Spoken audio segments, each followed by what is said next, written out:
It's December 27th, 2023.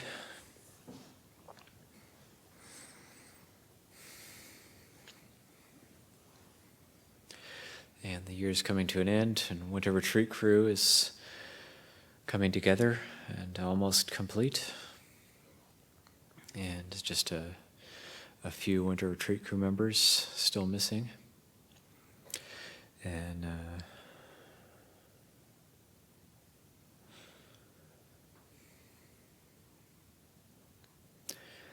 there's been a fair amount happening, at least for myself, leading up to the winter retreat, finishing up little projects here and there, and getting the mind around scheduling and things. Just these basic things that are around winter retreat, getting ready for a long period of retreat time, 3 months, quarter of a year, not a short period of time. And so there is that sense of getting ready to set sail and within the practice. And one thing maybe to reflect on just for a short Dhamma reflection this evening is this idea of just cleaning the mind. And this idea of cleaning the mind came up for me as a reflection the other day. And I have this little portable refrigerator that I hadn't used in a while, and I had allowed it to be used for something else. So it was taken away temporarily and then brought back. And I hadn't plugged it in or anything, hadn't used it. I was just using it to chill some Chinese medicine that I was taking during the summer, but then since then I didn't really use it. And it's just this very small 50-watt portable refrigerator. And so then it was back in the office, and I hadn't plugged it in or anything. And just the other day, doing a bit of cleaning, and I thought, oh, maybe I'll just plug the refrigerator in or something. And I opened it, and it looked clean, but there was a smell being emitted from it. And kind of, what's going on here? So I kneeled down, took a look inside, and there was a piece of rotten cheese in the back of it, stuffed all the way in the back, and it was oozing brown slime out of it. And that's where the smell was coming from. And so that got me thinking, oh, that's a lot like the defilements. It's like the mind. Like we look at it, and on the surface it seems like it's okay, it seems like it's clean. But then if we dig a little deeper and we start really doing some deep cleaning on the mind, then we find the rotten cheese stuffed to the back, and so we need to take it out. But then once I took it out, the smell was still there. So even there was some slime, some of this brown slime was on the bottom of the refrigerator, the back, and even after I cleaned it off, the smell was still there because it was quite strong. And so I cleaned it 2 times, 3 times, I sprayed it with Windex, and the smell was still there. And so I thought, that really is like the mind. So even after you clean these things out, there's a residual that's left. So I was thinking about the Buddha teaching these different stages of awakening, that even for somebody like an anagami, a non-returner, there's still this residual, there's a residual defilements left.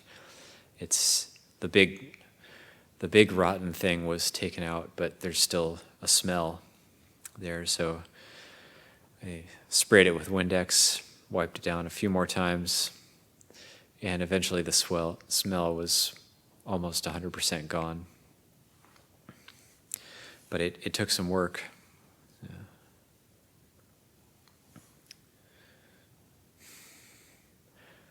Yeah, so sometimes it's really, the mind might seem okay, but there's something festering. There might be some sort of difficult memory from the past, some sort of trauma we haven't dealt with. There's things in there that it's worth cleaning out.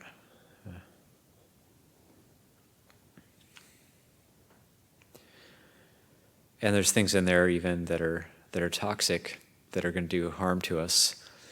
So if I would have tried to eat that rotten cheese, think, oh wow, great, this is allowable. Probably would have gotten sick, possibly even died. So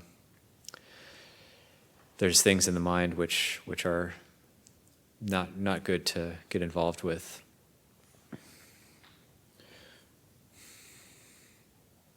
This is also something that gets taught about with sweeping and cleaning. Anything we're doing in the monastery, it's all indicative of how we're supposed to be training our mind. So when we're doing cleaning, and we're cleaning the hall, we go to every little corner, and we find the places that don't get cleaned that often, and then we clean them. Or if we're sweeping, we find the places that don't get cleaned that often, don't get swept that often, and then we can sweep those places. And then there's a really nice feeling of refreshment that I get anyway when walking into a place that's really nice and clean,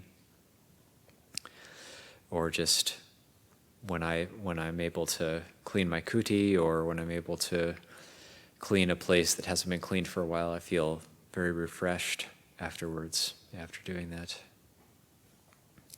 So that's really how it is with mindfulness. When we're able to be mindful and we meditate, and it refreshes the mind, and everything, it never really gets boring because it's always new and fresh.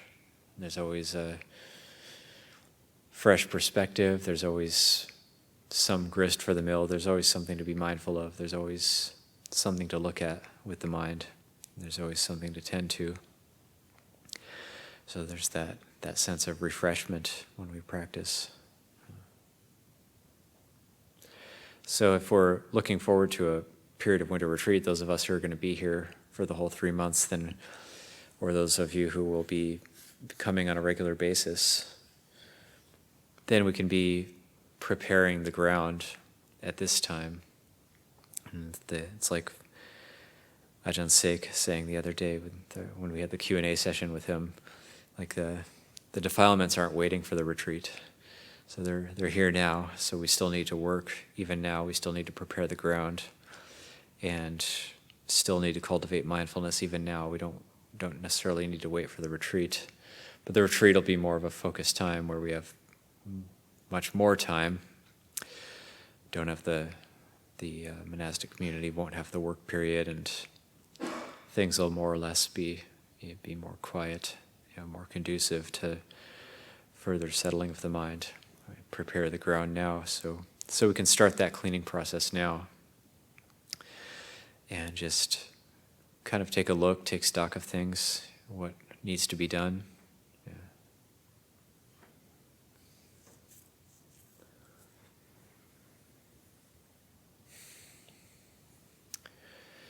And Luangpa Prasanno will be coming back in a couple of days as well. So I know I'm looking forward to that. And then 2023 comes to an end. New year, 2024, or 2566 Buddhist year comes to an end. 2567 is coming. And we just get on with things. One thing that's also worth reflecting on is impermanence, and how this is part of the contemplations that we do all the time, where as time passes and our bodies get older, our lives are passing by, and we reflect on these things that 100 years from now, it's very unlikely that any of us will be here. So we have this very short period of time when we look forward to a period of winter retreat. Very short period of time. They say in Thailand, you come together, not just that everything comes together will separate, but you come together for the sake of separation. So actually, there's that acknowledgement that a group comes together, and it's inevitable that you'll separate. And a separation is always inevitable. And our friends, our family, we meet just temporarily in this lifetime. Friends, loved ones, we just, community, sangha, we just come together temporarily. and that separation is inevitable. So to cherish that time that we have together and to really make the most of it for the sake of the wholesome.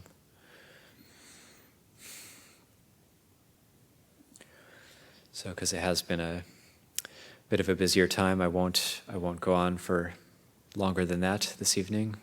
Just to say that this evening the lunar observance night, the full moon, it will be optional, and there's going to be some kuti preparations taking place tomorrow for Longpa Pasano. Also, Tankatiko is going to be with him coming back, so we'll be preparing for that. And the observance night this evening will just be optional.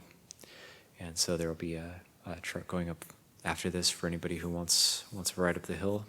And I think I'll just leave it as a very short reflection this evening. I'll leave it there.